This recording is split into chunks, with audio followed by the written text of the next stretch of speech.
Faly miarabantsika rehetra amin'ny anaran'i Jesosy Kristy Tompo ny tenako ary manonona ny fiadanan'Andriamanitra ho aminao sy ny ankonanao. Androany dia ikasika anao manokana Jesosy dia hanafaka anao Jesosy Kristy amin'ity androany ity satria hitany fahoriana izay mahazo anao firotoana izay ary dia hanafaka anao manokana izy dia ianao izay manana enta-mavesatra, ianao izay manana olana mavesatra dia tena minoy ianao. Eto Jesosy ary Jesosy Kristy izay mahay zavatra rehetra sy manasitrana amin'ny marary, manafaka izay rehetra ampahoriana no hiasa malalaka eto amin'ity androany ity. Sokafo ny fonao ary koa sokafo ny sofim-panahinao fa hitondra fahafahana ho anao Jesosy. Dia alohany hiarahantsika amin'ny vavaka dia misy tenin'Andriamanitra izay tiako vakena aminao atao amin'ny Lioka 7:10 dia manomboka amin'ny 9:10 ka hatramin'ny 7:10 ny hovakentsika. Amin'ny anaran'i Jesosy Kristy. Ary nampianatra tao amin'ny sinagoga anankiray Jesosy tamin'ny sabata ary indro nisy vehivavy izay nanana fanahy mahafaharofy 12 taona ary nanjoko izy ka tsy nahatraka akory. Ary rehefa nahita azy Jesosy dia niantso azy ka nanao taminy hoe: ravehivavy, afaka mirofinao ianao. Dia nametraka ny tanany taminy izy ary niaraka tamin'izay dia nitraka ravehivavy sady nankalaza n'Andriamanitra. Amena, alleluia. Izany tenin'Andriamanitra izany dia mampahafantatra antsika fa Jesosy Kristy ilay nanafaka an'ilay vehivavy izay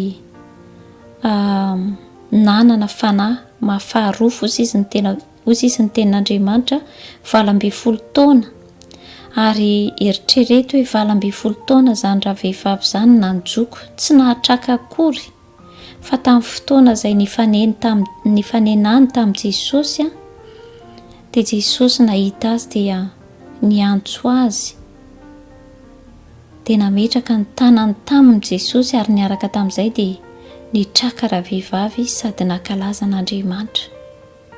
Hitan'i Jesosy ny fahorianao izay mampitanondrika anao, tsy haiko hoe inona mampanjoko anao, tsy haiko hoe inona mampitambesatra anao, inona ny zioka izay tena hoe manahirana anao, fa Jesosy Kristy dia tena hoe tia hanafaka anao androany. Mety efa nieritreritra ianao hoe tsy misy olona mahafaka intsony, marina izany, tsy misy olombelona afaka hiditra antsehatra amin'ny toe-javatra izay misy anao, fa ny zavatra fantako dia izao hoe Jesosy Kristy tia hanafaka anao izy amin'ity androany ity. Jesosy Kristy dia tena hoe tia hampitraka anao izy amin'ity androany ity. Na dia efa firotoana ary izay mety efa nitady vahaolana teto sy eroa ianao tsy nahita vahaolana, fa androany Jesosy dia tia hampitraka anao. Androany Jesosy dia tia hanafaka anao, mino sokafo ny fonao ary sokafo ny sofim-panahinao. Jesosy tena hoe eto Jesosy ary mino fa matoa izany eton'i Jesosy Kristy tamin'izao tenin'Andriamanitra izao ho zaraina androany dia mino ary resy lahatra fa misy olona tian'i Jesosy hovana manokana, misy olona tian'i Jesosy hatrakana manokana. Tsy haiko izay olana misy aminao fa mino ianao. Na dia efa firotoana mieritreritra ianao anty ve fa zavatra efa nozakaiko firotoana izay, mety aretina, mety zavatra izay mety namatopatotra anao nandritra an'izay taona maro izay, fa mino fa androany Jesosy dia tena hoe anio zava mahagaga, hitondra fahafahana ho anao izy. Ny tanany mihitsy no apetrany aminao, ny tanany Jesosy Kristy no apetrany aminao, fa satria Jesosy izay nametraka ny tanany tamin'ity ravehivavy ity dia izy ihany koa ny ametraka ny tanany aminao amin'izao fotoana izao. Ary vavaka tsika tena hoe hiasa malalaka amin'ny fanahy masina, hiasa malalaka Jesosy.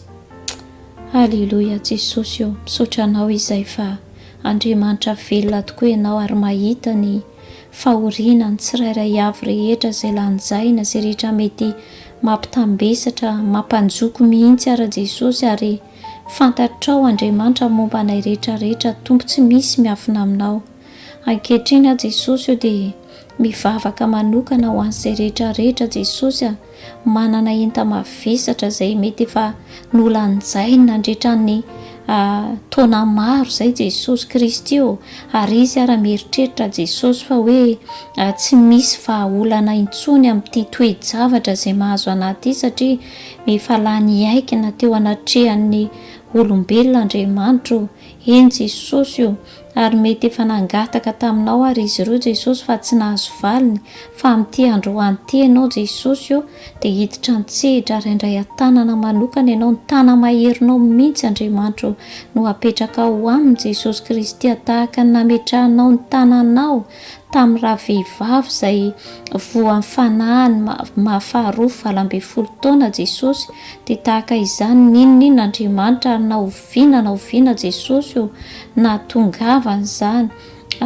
fanjokoana izany Jesosy io, dia amin'izao fotoana izao izy Jesosy dia atrakanao fa ny tananao tompo dia mahery, ny tananao tsy fohy fa afaka mamonjy, afaka manafaka Jesosy ka dia ny tana maherinao Jesosy Kristy io no apetraka ao aminy, ary ny fanahy mahafaharofo rehetrarehetra izay mety nampanjoko ny olona tsirairay avy rehetra izay mandray izao fampahirezana izao dia roahana amin'ny anaran'i Jesosy Kristy. Didiko tsy manam-pahefana amin'ny anaran'i Jesosy Kristy avy Nazareta, tsy manam-pahefana amin'ny tsirairay avy rehetrarehetra izay manana izany fanahy faharofo izany, fa ianao Jesosy io, ianao ilay mahery, ianao ilay manam-pahefana any an-danitra ka ety an-tany Jesosy, ianao mitananao mihitsy no apetraka ao aminy, ary dia ho sitrana izy Jesosy ary ame voninahitra anao, ankalaza ny anaranao ary hijoro vavolombelona fa Andriamanitra mahery, Andriamanitra tsy toy ianao Jesosy dia misaotra betsaka anao izay ny amin'ny fiasanao mahagaga, ary mamela anao hiasa malalaka izay fanahy masina satria mahay mihoatra lavitra noho izy angatanay, severanay ianao ka dia mamela anao izay fanahy masina ary tena hoe voninahitra dia ho anao irery ihany hatramin'ny taloha indrindra ka ho mandraka izay amin'ny anaran'i Jesosy Kristy. Amena. Amen.